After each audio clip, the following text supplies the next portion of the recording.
Hey there, and welcome to the Psych Leadership Podcast, the podcast that helps you understand the psychology of growth, leadership, and making big moves in your life and career. I'm your host, Luke Upchurch, and today we're going to talk about networking without feeling fake. If you've ever walked into a career fair or a club meeting or even just a room full of new people and thought, networking feels so fake, right? I feel like I am putting on a mask, like I don't know. I don't know about you as an introvert. It is so difficult for me to walk into a room and feel like I can have small talk and shake hands and all those things. It's just not my comfort zone. But everyone's just trying to sell themselves, so you're not alone. A lot of young adults feel like networking means putting on that mask. But here's the truth. Real networking isn't about acting fake or pushing yourself on others. It's about building authentic relationships that create opportunities on both sides.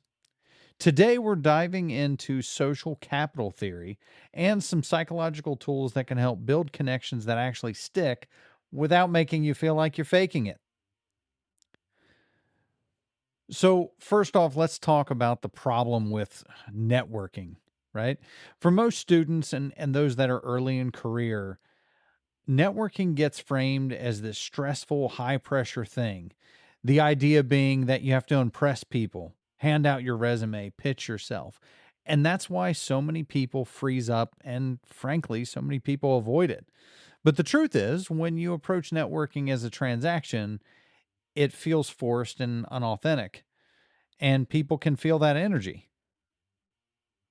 So, social capital theory flips the script a little bit.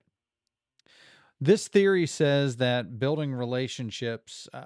it says that relationships themselves need to hold some sort of value. So think of it as resources and opportunities you gain from being connected with other people.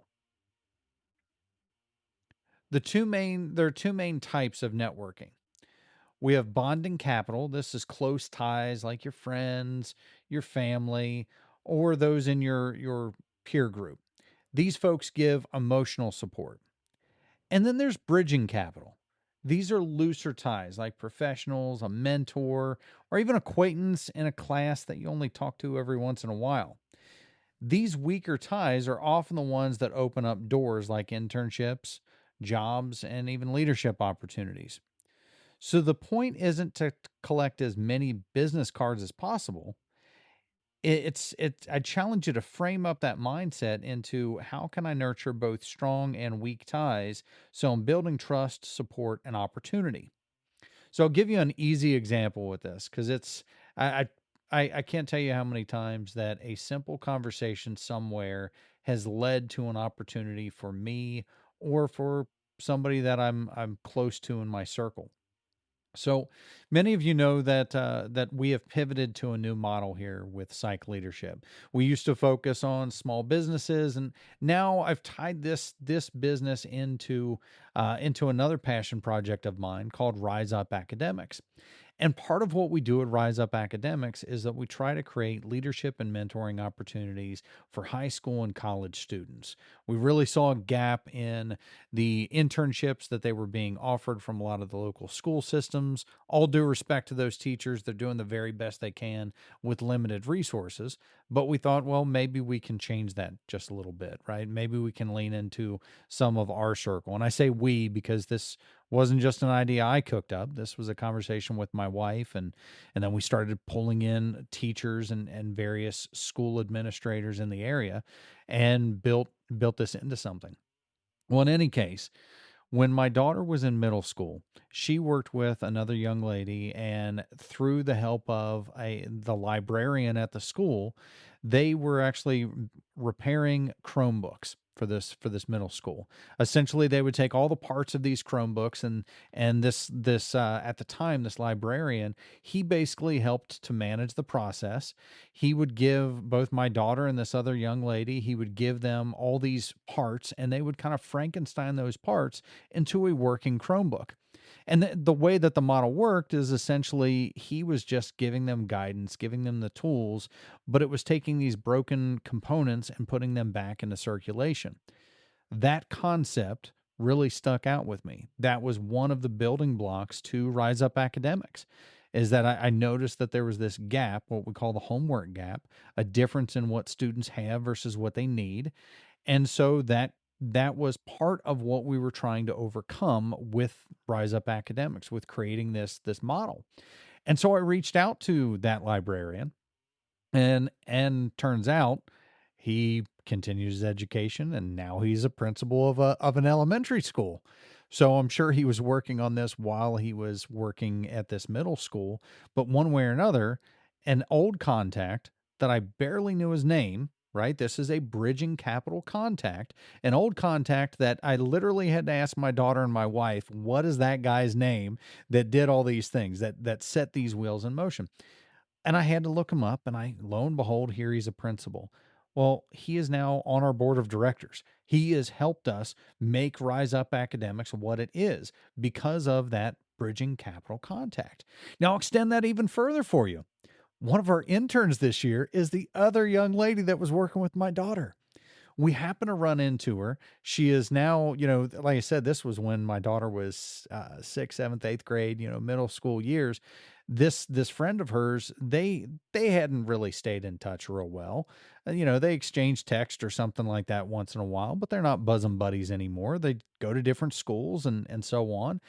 But we happened to run into her at her day job. She had picked up this part-time job at a local pizza place. And here my wife and my son and I are sitting there having dinner, and she comes up and happens to be our waitress. So we start talking to her, and I said, what are you doing for college? And she says, well, I'm actually going to University of Louisville so I can study American Sign Language.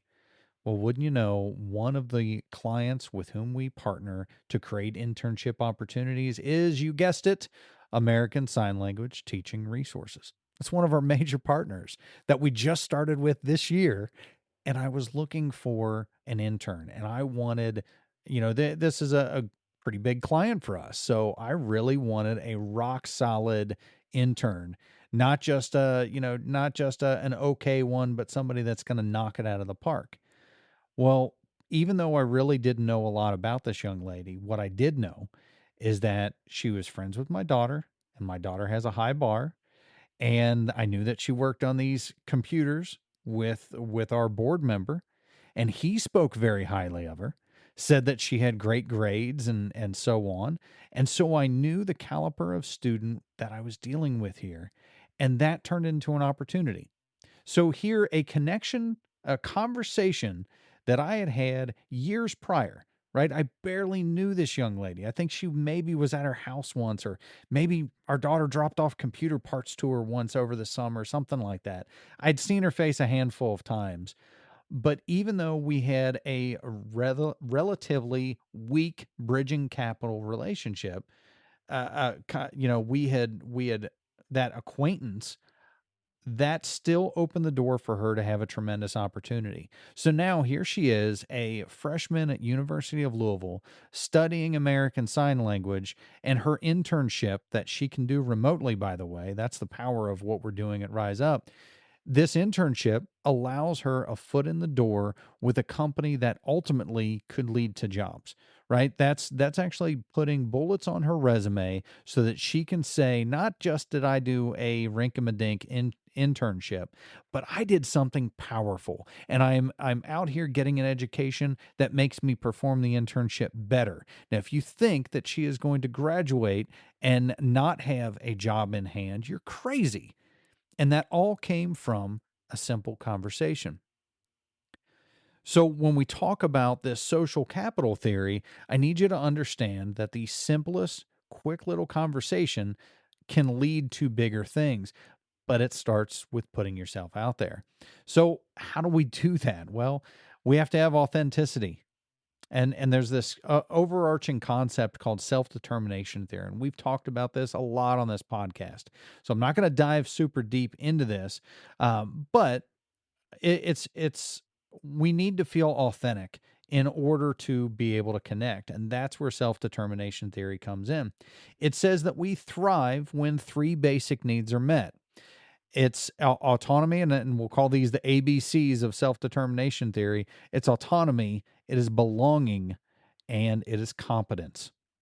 So autonomy means that we feel like we're acting from our own values. We have the ability to move in our own direction and make decisions. When we talk about belonging, it means that we have to feel like we should be in the room. And I think I'm going to hit on that in a second. I think that's one of the big things that we struggle with when we talk about networking. And then the last one is competence. And competence doesn't mean that you have all the skills. It means that you are positioned to gain the skills. And so the reason that networking sometimes feels fake is that we're usually ignoring the autonomy part. We're doing what we think we're supposed to do instead of being ourselves. So the easy fix here is to approach networking as a chance to connect and learn, not to perform. So again, I struggle with this myself, right? I was telling my son just the other day, we work with one of the local high schools here, the Ignite Institute, and I feel like it's a struggle at times that other folks see our organization and they see, well, you work with Ignite, therefore you must be affiliated with Ignite. Well, the truth is, we work with Ignite because we had two students that attended Ignite. So our foot was wedged in that door, and if our students had attended, if our children had been students at another high school, that's probably where we would have started. Right? We started at Ignite because that made sense for our situation. And so I was telling my son, I was going up to the school this earlier this week to do some teaching, and as I'm walking up to the school, I had one of the teachers approach me and say, are you a new parent? Right? Because they see me walking in with my son. It's the third day of school, and so the assumption was you must be, first time student, new to the school. You're trying to go in and get them set up. And here I've been working in the school for 2 years. So to be honest, I was a little put off that they didn't know me to begin with because I'm up there all the time. But the easy button then would have just been to extend a hand. Hey, how you doing? My name's Luke. This is why I'm here. This is what we do. Right? I could have had a 5-minute conversation and told them a little bit about myself.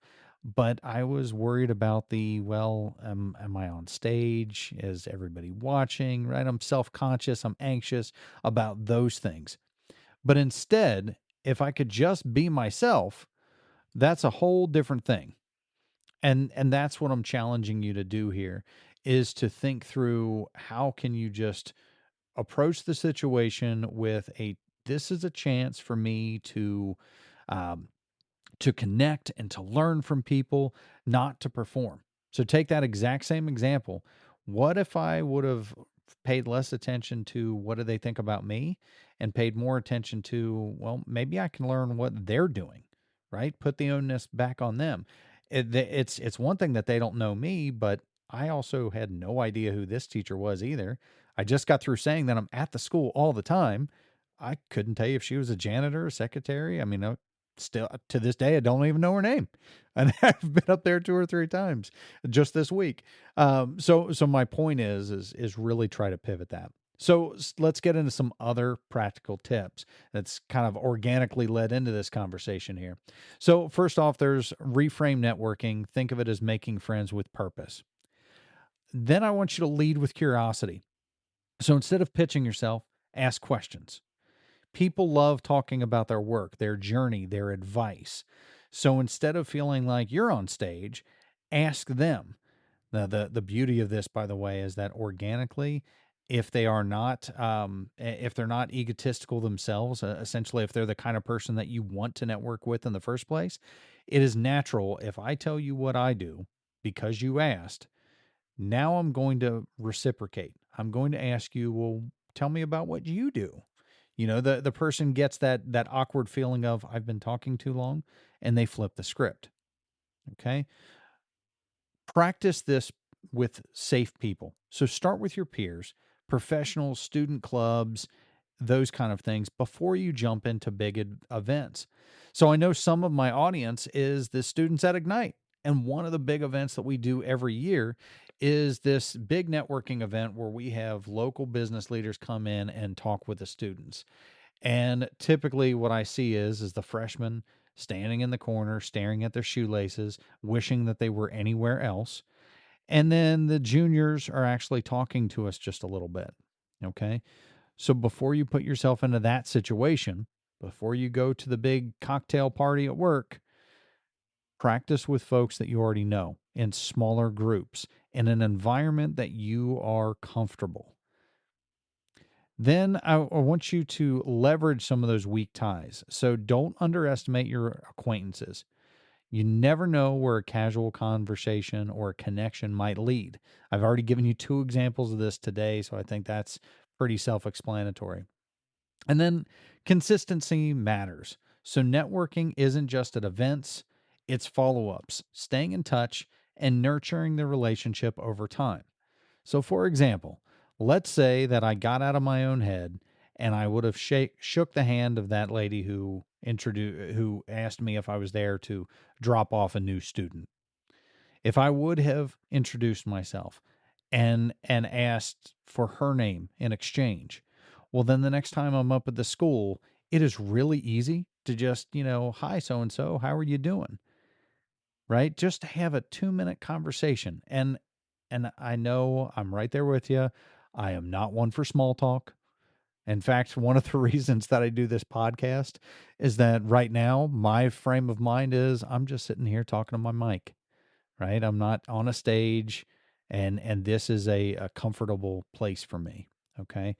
But I would challenge you to, at minimum, give them a polite wave, ask them how their weekend was, something like that. It doesn't have to be a big chore.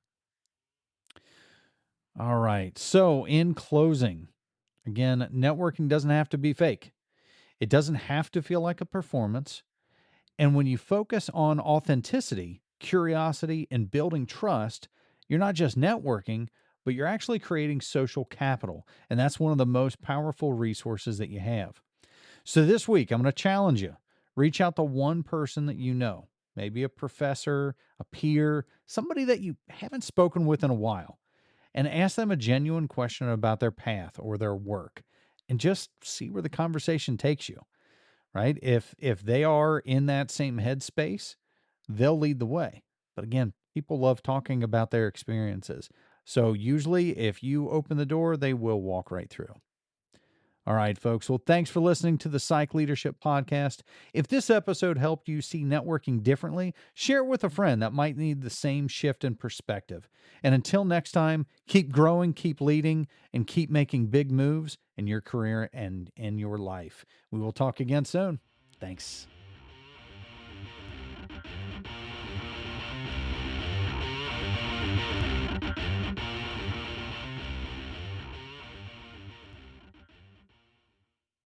Hey, you made it all the way to the end of the podcast. Thanks so much for your time today. If you like this content, I'm going to ask that you consider a small donation. Every little bit helps, but this allows us to continue not only doing the podcast, but actually offering the internship positions, the leadership conferences, as well as the in-person courses that we deliver to high school and college students. Think about hitting the donation button for me. And again, we'll talk soon. Bye-bye.